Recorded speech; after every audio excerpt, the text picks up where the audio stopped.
So let's talk about the downside of buying a 2025 or 2026 Toyota Tacoma TRD Sport. We're going to start with the suspension first of all. If you're a big time off-roader, it's not that the TRD Sport can't handle the off-road. I mean, you can get the Sport with a four-wheel drive, right? So it's going to be just as capable from a drive standpoint as what the TRD Off-Road is going to be. However, the difference is going to be in suspension.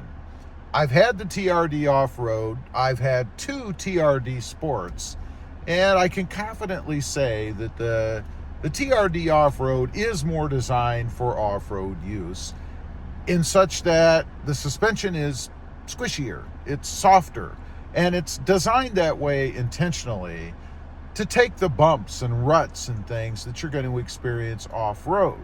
You're going to get a little bit more beat up in the TRD Sport than you would the TRD Off-Road. Again, it's not that the Sport isn't capable, it's just going to be a bit of a different ride. Acceleration kind of depends on what you're looking for.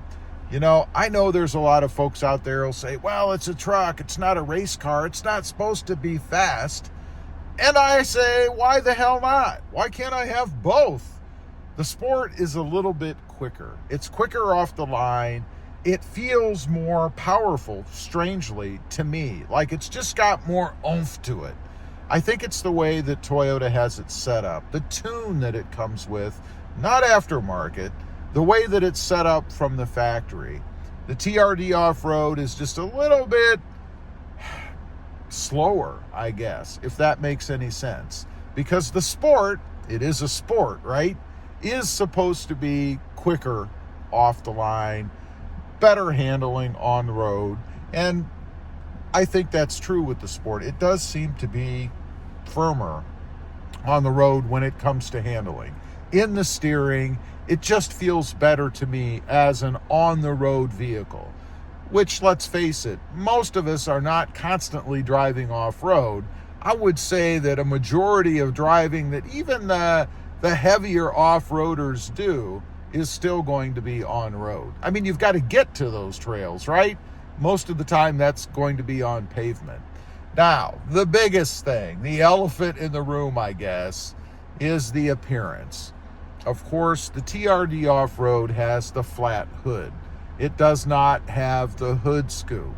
I love the hood scoop. So let me preface the rest of this by stating that I am not dogging this in any way, nor would I change it.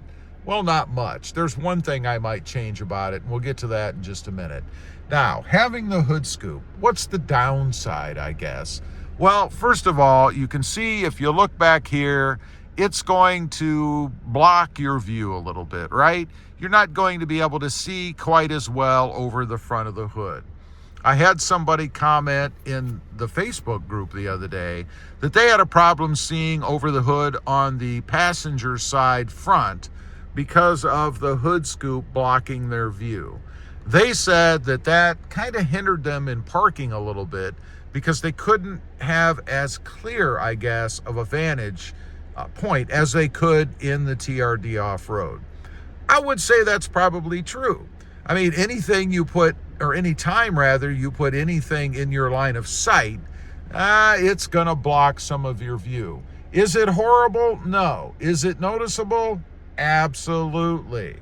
Next up, and this is one that the anti-sports or the anti-fake hood scoop people love to throw out there, and that is, it's not functional. It's not a functional hood scoop.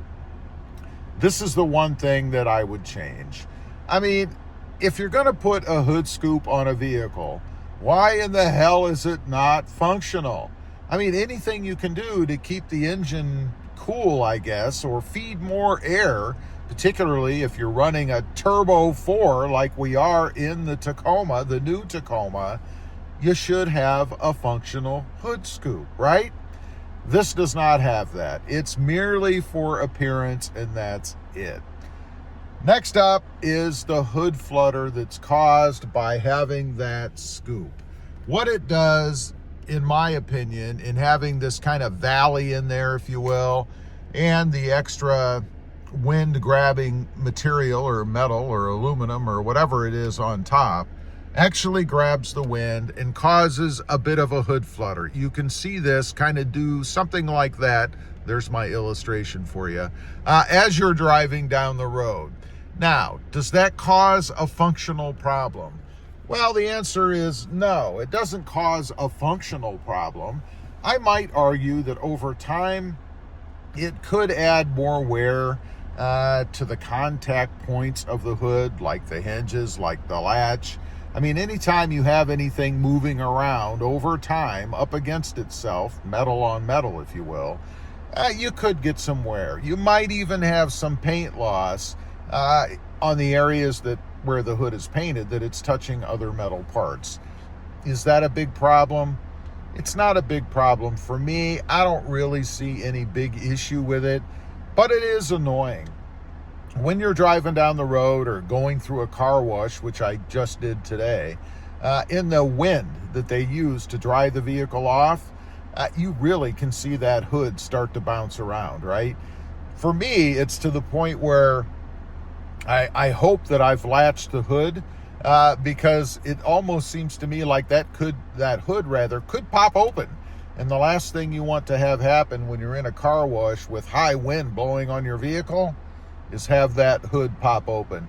I'm not saying it's going to happen. It's just one of those weird things that I guess you think about in the back of your mind that could happen if it wasn't secured properly. Overall, is it worth it to me to have the hood scoop? The answer is absolutely yes. I love the way that the truck looks with it. I think it's an awesome addition. I mean, it makes the truck look meaner, in my opinion, more aggressive, more sporty, if you will. By the way, we can take a look and see how the car wash did. Did they actually get me clean? For the most part. No car wash is going to be as good as your hand in a mitt, right? But anyway, you just get kind of a meaner, more sporty look, I think, on the truck with that hood scoop. I wouldn't trade it, even with its flaws of not being real and bouncing around. I still wouldn't trade it. There is one other thing you can do with this, and I may do it myself, because it has this nice flat area here in the front. You can add some lighting there. And you know, we Toyota Tacoma owners love lighting, right? That's something I'm kind of kicking around. I may add it to the front of mine. Anyway, just a few things about the Sport, I guess, that maybe you should consider if you're in the market and you're thinking about getting the Sport versus the TRD Off-Road. Leave a comment. Let me know what you think. Thanks for watching. Stay safe out there. Bye.